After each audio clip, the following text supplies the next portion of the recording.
Ashama akkam jirtu? Yooyaa akkam jirtu? Akkam jirtu jaallattoonni aartii. Ashama akkam jirtu? Yooyaa akkam jirtu jaallattoonni fi dinqisiifattoonni. Ayyee akkam jirtu? Ashama akkam jirtu? Dinqisiifattoonni fi jaallattoonni aartii Oromoo ani Sanyii Fufiiti.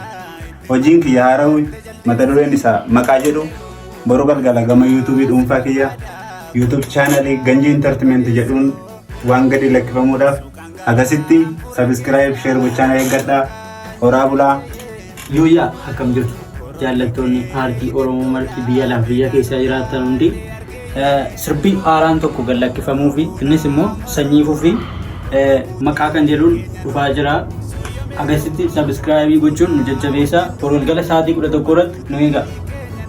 Akkam jirtu jaallattoonni aartii Oromoo marti keessan mijuu tokko isinii qabnaa. Mijuun sunis sirba mata dureen isaa maqaa jedhu kan obboleessa keenya Sanyii Fufiitiin qophaa'e.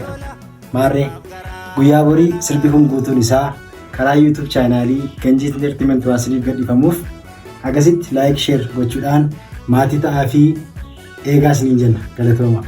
Ashama akkam jirtu jaallattoonniif hordoftoonni fi namoonni keessanii ka biyya alaa fi biyya keessa jirtu hundumtuu afeerraa guddaa tokko nurraa guddaa. Afeerraan keessan kunis sirba haaraa obboleessa keenya Sanyiitiin kan hojjetame mata dureen isaa maqaa kan jedhu roobii dhufuu gad lakkisuudhaaf deemna. Kun afeerraa keenya Oromoo kan ta'e hundumtuu akka irratti argamuu hawwii qabna.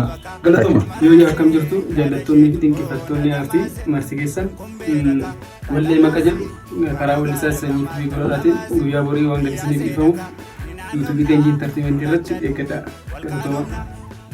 Ayyee akkam jirtu jaallattoonni fi dinqisiifattoonni aartii marti keessan egaa sirbi haaraan mata dureen isaa maqaa jedhu karaa weellisaa Sanyii Fufii Gororaatiin yuutuubii mataasaa Ganjii Intartimeenti irratti waan gadi isiniif dhiifamuuf guyyaa boruu akka abdiidhaan eegdan kabajaan isin beeksisnaa. Galatooma.